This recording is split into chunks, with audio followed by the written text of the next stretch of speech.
बिस्मिल्लाहिर्रहमानिर्रहीम। अस्सलाम वालेकुम स्टूडेंट्स, दिस इज़ महचमी lecture botany.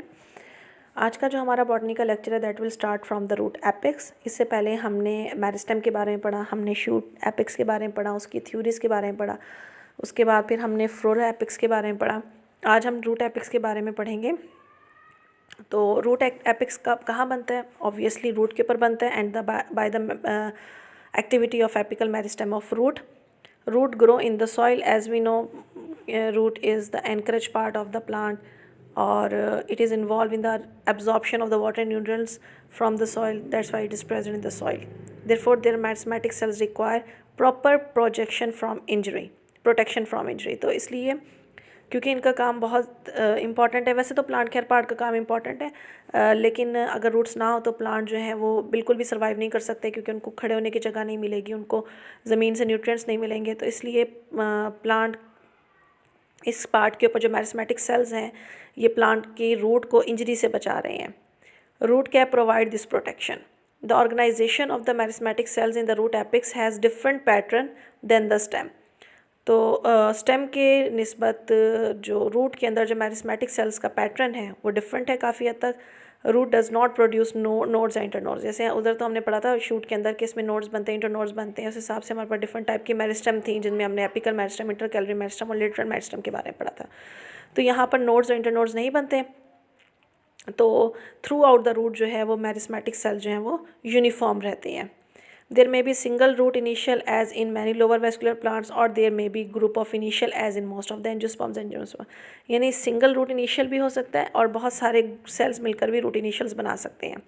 The initials of root have no organized pattern. Therefore, stem-like organization is absent in root apex. Cells are grouped only on the basis of their position. Root initials divide to form promeristem. पहले initial cells divide होकर promeristem बनाएंगे. Initial retain their position on root apex. They form a zone like quiescent zone. Quiescent zone जो है वो थोड़ी देर के लिए stop zone होती है. The cells immediately present behind the apical meristem are called the protomeristem. Protomeristem cells are differentiated into following type of cells. यानी वो कहते हैं जहाँ पर सेल्स मौजूद हैं उसके बिल्कुल पीछे, मतलब एपिकल मेरिस्टम के बिल्कुल पीछे जो है वो प्रोटोमेरिस्टम होती है. और प्रोटोमेरिस्टम में 3 तरह के सेल्स होते हैं, प्लीरोम, पेरिब्रम एंड प्रोटोडर्म, जैसे हमने शूट में ही पढ़ा था. प्लीरोम दे फॉर्म सेंट्रल रीजन. जो रूट की सेंट्रल रीजन है वो प्लीरोम बना रही है. दे डिफरेंशिएट इनटू वैस्कुलर टिश्यूज़, यानी सेंटर में हमें पता है जाइलम और फ्लोएम मौजूद होते हैं, तो वैस्कुलर टिश्यूज़ भी इसी से बन रहे हैं. The differentiation of phloem is earlier than the xylem. यानी पहले फ्लोएम के सेल्स में डिफरेंशिएशन होती है, यानी वो सेल जिन्होंने फ्लोएम बनाना है वो सेपरेट हो जाते हैं, फिर उसके बाद जाइलम के सेल्स बनते हैं. Periblem they form the outer region. They develop into cortex. The cortex increase the thickness. Its inner most layer is called the endodermis. Casparian strips are form behind the endodermis. यानी xylem और phloem के बाद वाले जितने भी sales हैं epidermis से पहले तक पेरिब्लम बनाते हैं, और प्रोटोडर्म जो है वो एपिडर्मल सेल्स बना रही होती है. Growth pattern in roots. तो 2 तरह के ग्रोथ पैटर्न है, open type root apex and closed type root apex. सबसे पहले हम बात करते हैं ओपन टाइप रूट एपिक्स की. In this case the initials are not pre design to form the different structure. यानी इनिशियल्स को पहले से नहीं पता होता कि उन्होंने क्या बनाना है. There is no difference of tunica और कॉर्पस. जैसे हमने पीछे पढ़ा ट्यूनिका अलहदा, लेयर है, कॉर्पस अलहदा, यहाँ पर ऐसा कुछ भी नहीं है. These initials are present behind the apex. The activity of these cells produce plerome और पेरिब्रम एंड प्रोटोडर्म, और उन्हीं सेल्स की एक्टिविटी खुद ही डिसाइड कर लेती है कि भाई आउटर मोस्ट जो सेल्स होते हैं वो एपिडर्मस बना लेते हैं, और फिर उसके बाद जो है वो कॉर्टेक्स और एंडोडर्मिस बना लेते हैं, उसके बाद वाले जो वेस्कुलर बंडल्स बना लेते हैं. ये सबसे प्रिमिटिव टाइप है. Closed type root apex. In this case the initials are pre designed to form the different structure in root. The initials are plerome, periblem and calyptrogen and dermatocalyptrogen. तो यहाँ पर sales पहले से decide है कि कौन से सेल्स प्लीरोम के तौर पे काम करेंगे, कौन से सेल पेरिब्रम के तौर पे काम करेंगे. Plerome give rise to central cylinder, जैसे हमें पता है. पेरिब्रम जो है कॉर्टेक्स और क्लिप्टोजन जो है वो बनाएगी रूट कैप. डर्मेटोक्लिप्टोन जो है वो एपिडर्मस बनाएगी. इस तरह से उनके. Now we have theories about the origin of the root apex. तो हमारे पास डिफरेंट थ्योरीज हैं, यानी apical cell theory, histogen theory, quiescent centre और कॉर्पर कैपे थ्योरी. तो ये हमारे पास 4 थेरीज़ हैं, इन चारों थेरीज़ को हम डिस्कस करते हैं। सबसे पहले हम बात करते हैं एपिकल सेल थेरी की। नेगले ने ये थेरी दी थी। According to this theory the entire root develop from a single tetrahedral apical cell in some pteridophytes. तो उन्होंने कहा कि टेरिडोफाइट्स के अंदर एक सेल होता है जिसको हम एपिकल सेल कहते हैं, उससे पूरी की पूरी रूट निकलती है according to the apical cell theory. This cell divide and add new cell, यही सेल डिवाइड होता है, नए सेल्स बनाते और करते करते करते प्रॉपर जो है वो रूट बन जाती है from its upper 3 sides. It add cell to the root cap from the base and histogen theory replace the, ये नहीं मतलब ये थेरी कोई बहुत ज़्यादा एक्सेप्टेबल थेरी नहीं थी। अच्छा, यहाँ पर देख सकते हैं आप, इस डायग्राम के अंदर भी देख सकते हैं, हमने जो डिफरेंट रीजन्स पढ़ी हैं, ये देखें, ये सेंट्रल रीजन हो गई प्लीरोम, उसके बाद ये कॉर्टेक्स वाली जो रीजन है पेरिब्लम, और उसके बाद जो आउटर मोस्ट है वो बिल्कुल डर्मेटोजन बना रही है।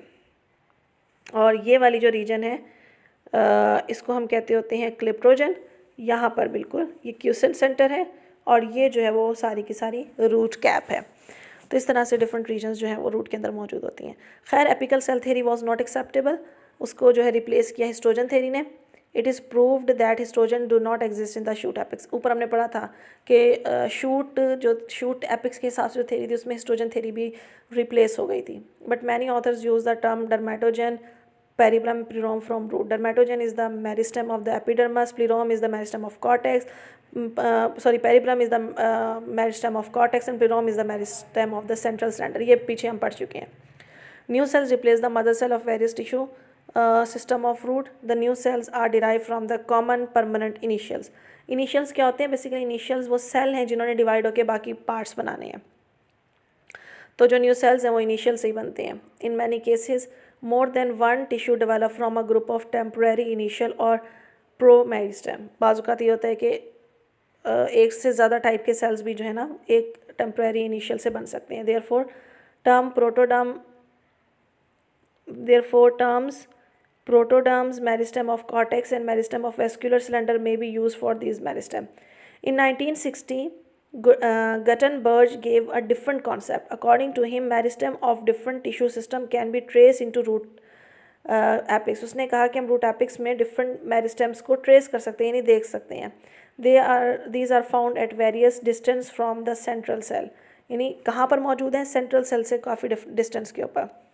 तो दो तरह के इनिशियल्स जो हैं वो इस हिसाब से हमारे पास आते हैं, close type and open type. Close type, in some species the initial of the various tissue system are already discrete, यानी वो ऑलरेडी, जैसे हमने ऊपर पढ़ा था क्लोज टाइप जो है सब पता है कि कौन से इनिशियल ने क्या बनाना है। They are adjacent to the central cell, it is known as close type. These initials में रिप्रेजेंट वेस्कुलर सिलेंडर, यानी इनिशियल्स खुद रिप्रेजेंट कर रहे होते हैं कि इन्होंने वेस्कुलर सिलेंडर बनाने हैं, किसने कॉर्टेक्स बनाना है, and common initials of the protoderm, और they may represent separate initial of the vascular cylinder and of the root cap.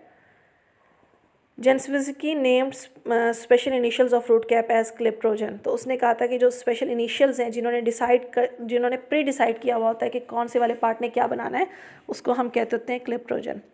Open type, in some other species meristem of different tissue system are not already distinct, they finally become distinct only some distance away from the central cell. अब उसमें हमने ये भी पढ़ा था close type में कि जो भी डिस्क्रीट सेल्स होती हैं वो सेंट्रल रीजन के बिल्कुल साथ लगे हुए हैं, इनके डिस्क्रीट रीजन मौजूद मतलब नहीं पता चल रहे होते, और अगर पता चल भी रहे होते हैं तो ये काफ़ी दूर होते हैं, इसलिए हम इनको ओपन टाइप कहते हैं। In this type the common initial appear on the periphery of the central cell. The common initials may be for cortex meristem, root cap and protoderm, यानी एक ही इनिशियल जो है मतलब बहुत सारे स्ट्रक्चर्स जो हैं वो एक ही टाइप का इनिशियल बना रहा होता है, और they may be for the meristem of all tissue system. इसके बाद जो थर्ड थ्योरी है that is question centre. According to recent research, root apex has a group of cells at the pole of the stele. तो stele कहते होते हैं, मतलब हमने पीछे ही पढ़ा था जाइलम, फ्लोएम, एंडोडर्मिस वगैरह को, तो वहाँ पर एक सेंटर मौजूद होता है। These cells have a very low mitotic activity, यानी क्यूसेंट कहते होते हैं ऐसी जगह जो सोई हुई है, मतलब जो इनएक्टिव है। अब ये सेंटर, ये यहाँ पर कुछ सेल्स ऐसे होते हैं जिनकी मैरिस्मेटिक एक्टिविटी बहुत स्लो होती है, ना होने के बराबर, तो वो उनको हम क्यूसेंट सेंटर का नाम देते हैं। इट्स शेप इज़ हेमिस्फीयर और disc. Cells on periphery of this hemispherical region are meristematic. हाँ, उसकी साइडों के ऊपर जो सेल्स मौजूद हैं वो मैरिस्मेटिक एक्टिविटी कर रहे होते हैं, उनको हम प्रोमेरिस्टम का नाम देते हैं। Many researchers demonstrated the existence of quiescent center in root apex of many species, उन्होंने बाकायदा शो किया। अच्छा, उसके बाद आती है Korper कैपे theory. It was given by in 1917. This theory is similar to tunica corpus theory of the shoot apex. It is based on differences in the plane of cell division. यानी ये cell division की base पर, जैसे हमने पहले पढ़ा था एंटीक्लाइनल division होती है, पेरिक्लाइनल डिवीजन होती है, तो ये डिवीजन की बेस पर थी। Route change is diameter during growth, diameter का मतलब है उसकी thickness. Thus there are various point of cell divisions in the root. Single longitudinal file of cell become a double file at this point. यानी पहले single layer थी, ज़रा वो divide करके उन्होंने डबल लेयर बना ली। A cell first divide transversely at this point, पहले वहाँ पर ट्रांसवर्स डिवीजन होगी, then one of its daughter cell divide longitudinally, और फिर जब ट्रांसवर्स डिवीजन होने के बाद जो सेल्स बनेंगे वो डॉटर सेल्स हैं, उनमें से कोई एक सेल जो है वो लॉन्गिट्यूडनल डिवीजन शो करेगा। उसके नतीजे में आपके पास एक टी शेप बन जाएगी, इसको हम कहते होते हैं टी डिवीजन। जैसे कि अगर मैं आपको दिखाऊं, यानी कि लाइक हमारे पास कुछ सेल्स थे, अब उन्होंने पहले अपने आप को ट्रांसवर्सली डिवाइड किया और एक लेयर बना ली। ये जो लेयर नई बनी है ये सारे डॉटर सेल्स हैं। इनमें से किसी एक ने, लाइक इस डॉटर सेल ने डिसाइड किया कि अब इसे लॉन्गिट्यूडनल डिवीजन करनी है, ऐसे लॉन्गिट्यूडनल डिवीजन हो गई। अब आप देख सकते हैं क्या बन गया, टी बन गया। तो इसको हम कहते होते हैं T division. In some zones of root the bar of T face root apex. तो जो टी की बार है, यानी कि ये जो डिवीजन हो रही होती है ये इस तरह से, ये वाली जो रीजन है ये होगी उसकी तरफ एपिक्स की तरफ, but in others it face away from the, यानी या तो ये टी यूँ बनेगा या टी यूँ बनेगा, ये कोई भी हो सकता है। डिफरेंट स्पीशीज़ के अंदर में डिफरेंट मिलती हैं। तो इन जोन्स को हम कॉर्पे एंड कैपे कहते हैं। कॉर्पे मतलब ये बॉडी, कैपे मतलब ये कैप। तो यहाँ पर ये कैप हो गई, ये बॉडी हो गई, तो ये आपके पास आ गई कॉर्पर कैपे theory. Next we have structure of root. Root का स्ट्रक्चर किस तरह का है, खैर आप लोगों ने पढ़ा हुआ है, पीछे भी हम डिस्कस करते रहे हैं जी। एपिडर्मिस होती है, कॉर्टेक्स होती है, एंडोडर्मिस होती है, पेरिसाइकल होती है, कैस्पिरियन स्ट्रिप्स हैं, वेस्कुलर टिश्यूज़ हैं, रूट कैप है, लेटरल रूट्स हैं।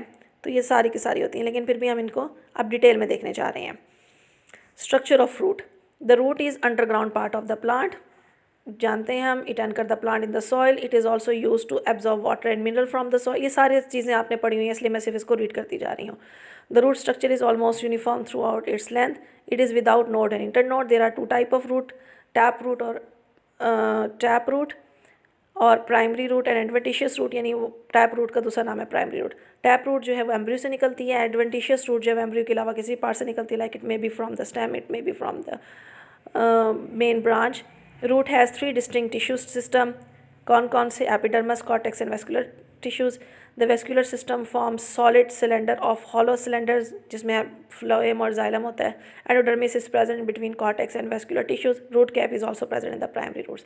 तो ये हमारे पास जो है कुछ इसके कुछ जनरल से करैक्टर्स थे। यहाँ पर आपको डायग्राम दिखाई हुई है, यहाँ पर देख सकते हैं ये वाली जो लेयर है ये एपिडर्मिस है, उसके बाद यहाँ से यहाँ तक कॉर्टेक्स है, ये एंडोडर्मिस है जिसमें कैस्पिरियन स्ट्रिप्स भी हैं। उसके बाद आपके पास आ गई एक पेरिसाइकल, और फिर आ गए वेस्कुलर बंडल्स। ये आ गई रूट हेयर जो मैक्सिमम सरफेस एरिया प्रोवाइड कर रहा है। तो अब इनको डिटेल में देखते हैं। सबसे बाहर एपिडर्मिस है। It is use for the absorption of water and mineral. It bears root hairs. Root hairs are tubular extension of the outer wall of the epidermal cells. यहाँ पर आप देख भी सकते हैं, ये देखें एपिडर्मिस से एक ट्यूब सी निकल रही है, बेसिकली रूट हेयर्स हैं। A thin layer of cuticle is also present on some epidermal cells. Root hairs increase the absorptive surface of the epidermal cells. A root hair start its growth as a small papilla on the outer wall. यानी निकलती किस तरह से है कि outer wall के ऊपर root hair बनने का बताया हुआ है कि लाइक अगर मैं कहती हूँ कि ये एपिडर्मस थी, तो एपिडर्मस के ऊपर एक छोटी सी पैपिला निकलता है। फिर ये जो पैपिला है ये डिवाइड करता करता जो है एक प्रॉपर हॉलो ट्यूब बना लेता है। अब ये हॉलो नहीं बनी है, यहाँ से अगर मैं बीच में से इसको रेज कर दूँगी तो ये हॉलो बन जाएगी इस तरह से। तो हॉलो ट्यूब बना लेता है, पैपिला की शक्ल में निकलता है। The nucleus and cytoplasm migrate into the papilla. फिर उसके अंदर न्यूक्लियस साइटोप्लाज्म चले जाते हैं ताकि ये ग्रो कर सके। Papilla grow and attain maximum size. The wall become rigid due to the deposition of pectic substances. फिर इसके ऊपर पैक्टिक सब्सटेंसेस आ जाते हैं ताकि ये रिजिड हो जाए। फिर पार्ट आता है हमारे पास cortex. The root cortex is compose of parenchyma cell, यानी लिविंग सेल से मिलकर बने हुए हैं। इसके बिल्कुल अंदर एक और लेयर है that is known as endodermis. Endodermis around the stele. Stele हमारे पास क्या है, pericycle, xylem and phloem. Root older roots also have collenchymatous or sclerenchymatous cells. Intercellular spaces are commonly found in the cortical cells of some root. कुछ roots में आपको intercellular spaces मिलती हैं ताकि वहाँ से air जो है वो आराम से गुजर सके. Cortical cells have starch grain but they lack chloroplast क्योंकि ये photosynthesis नहीं कर रहे. One or more layer of cortex below the epidermis become thick walled to form the exodermis. Exodermis act as the protective layer. Its wall develop suberin lamella of various thickness. ये protection का काम कर रही है. Endodermis, the innermost layer of the cortex, is distinct and well developed in the primary root. It is called the endodermis. The cell of this layer are rectangular in outline. A band of suberin develop all around the cell in middle of the transverse and radial wall. यानी इसमें सुब्रिन के bands बन जाते हैं. सुब्रिन के जो bands ये कैस्पिरियन strips कहलाते हैं. तो कैस्पिरियन स्ट्रिप का काम ये है कि वाटर की मूवमेंट को रोकते हैं. Therefore, these materials have to pass through the cytoplasm of the endodermis cell and enter into the xylem. तो अगर उन्होंने इसमें से गुजरना है तो फिर वो क्या करेंगे, साइटोप्लाज्म से गुजर कर ही जाएंगे अगर पानी ने मूव करना है. ये आप लोगों ने भी फर्स्ट ईयर के अंदर जो चैप्टर था ट्रांसपोर्ट उसमें पढ़ा हुआ है.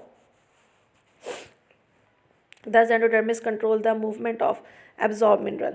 The endodermis and cortex are ruptured during the secondary growth of the root. जब उन्होंने अपनी थिकनेस बढ़ानी होती है तब एंडोडर्मिस और कॉर्टेक्स जो है वो रप्चर कर जाते हैं. फिर हमारे पास आते हैं vascular tissues.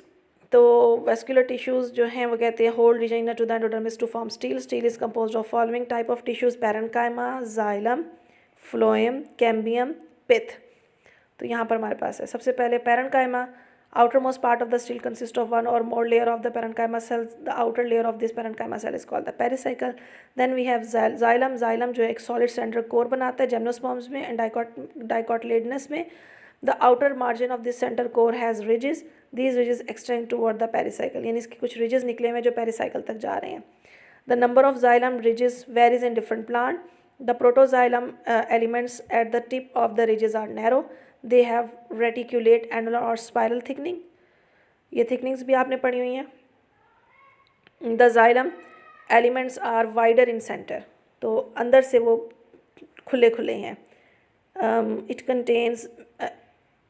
It contains metaxylem. This type of arrangement in which protoxylem lies toward the outside and metaxylem lies toward the inside is called the X-arc. यानी अगर अंदर वाली साइड के ऊपर मेटाजाइलम और बाहर वाली साइड पर प्रोटोजाइलम तो इसको हम एस-आर्क कहते हैं. तो roots are divided into the different ridges, different types on the basis of ridges: diarch, triarch, tetrarch, polyarch. Diarch जिसमें 2 रीजस हों, ट्राई-आर्क जिसमें 3 रीजस हों, टेट्रा में 4 और पॉली में बहुत सारे रीजस जो हैं वो मौजूद होते हैं. उसके बाद है phloem. Phloem strands alternate with the ridges of xylem and have the same number. मतलब जिस तरह से जाइलम के स्ट्रैंड उस तरह से फ्लोएम के स्ट्रैंड है. In each phloem the protophloem elements are present toward the outside and metaphloem are present toward the inside. Phloem consist of sieve tube elements, parenchyma and few fibres. तो इसमें phloem में सीव elements होते हैं, parenchyma होते हैं, कुछ fibres होते हैं. उसके बाद कैम्बियम आ जाती है. कैम्बियम जो है it is a sheet of parenchymatous cells. It separate the phloem strand from the xylem. It become meristematic cambium at the start of the secondary. Pith. In some plant, a few parenchyma cells are present in the center of the xylem core to form the pith.